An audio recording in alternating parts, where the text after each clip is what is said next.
తెలుగు రాష్ట్రాల్లో కార్తీక శోభ నెలకొంది. కార్తీక మాసం తొలి సోమవారం కావడంతో ఆలయాలకు భక్తులు పోటెత్తారు. పుణ్య స్నానాలు ఆచరించి కార్తీక దీపాలు వెలిగిస్తున్నారు. ఆలయాల్లో ప్రత్యేక పూజలు చేస్తున్నారు.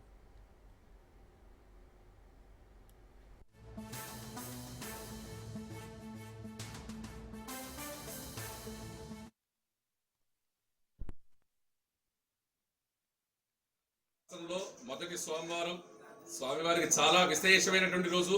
ఎవరైతే స్వామివారి దర్శనం చేసుకుని స్వామివారికి అత్యంత ఇష్టమైనటువంటి అభిషేకాది కార్యక్రమాల్లో పాల్గొని ఉంటారో వాళ్ళకందరికీ కూడా ముక్తిని మోక్షాన్ని ప్రసాదిస్తారని చెప్పేసి కార్తీక పురాణం ద్వారా తెలిసేటువంటి విషయం. ఈ కార్తీక సోమవారం రోజున అందరూ కూడా భక్తి శ్రద్ధలతో దీపారాధన చేసుకుంటూ ఉంటారు. అలాగే ఎంతో ఇష్టమైనటువంటి అభిషేకాది కార్యక్రమాలు, బ్రాహ్మణికి సాలగ్రామ స్వయంపాక దానాలన్నీ కూడా ఇస్తూ ఉంటారు మహావిష్ణువు ప్రీతికరంగాను. ఈ కార్తీక మాసంలో వచ్చేటువంటి సోమవారాలు చాలా విశేషమైనటువంటివి.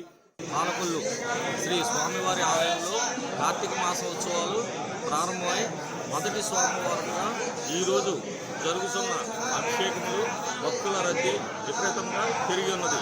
శ్రీ స్వామివారి ఆలయంలో భక్తులకు కావలసినటువంటి ఏర్పాట్లన్నీ కూడా పూర్తి చేయడం జరిగినది. ఈ రోజు జరిగినటువంటి శ్రీ స్వామివారి ఆలయంలో సుమారుగా 200 అభిషేకములు ఇప్పటికే పూర్తయి ఉన్నవి. మన పశ్చిమ గోదావరి జిల్లా నరసాపురంలో వశిష్ఠా నదీ తీరంలో గోదావరి ఒడ్డున వేకువజామున 2:30 గంటల నుంచి కూడా ఎంతో భక్తి శ్రద్ధలతో పూజా స్థానంలో నదీ స్థానాలన్నీ కూడా ఆచరించి ఈ నదీ ఒడ్డుని భక్తి శ్రద్ధలతో శివనామస్మరణతో దీపాలు వెలిగించుకుని ఈ నదిలో దీపాలు వదులుకున్న అనంతరం భక్తి శ్రద్ధలతో పూజలన్నీ కూడా ఆచరిస్తూ అనుమతిగా వస్తుందండి. ఈ తుఫాన్ యొక్క ప్రభావం వలన భక్తుల యొక్క తాకిడి ఈ వారం మొదటి వారం తగ్గిందని చెప్పుకోవచ్చండి. ఎందుకంటే తుఫాన్ యొక్క ప్రభావం వలన భక్తులు భయాందోళనలో ఉండిపోయి ఈ పూజా స్థలానికి వెళ్ళాలా రావద్దా అనుకుంటూ కొంతమంది భయాందోళనలో ఉండిపోయి రావడం జరగలేదు. వందలాది మంది అయినా కూడా తుఫానికి లెక్క చేయకుండా ఈరోజు మొదటి సోమవారం కావున భక్తులందరూ కూడా స్వామివారి యొక్క కృపా కటాక్షలు వారికి వాళ్ళ కుటుంబానికి ఎలవెల్లా ఉండాలని చెప్పి ఈ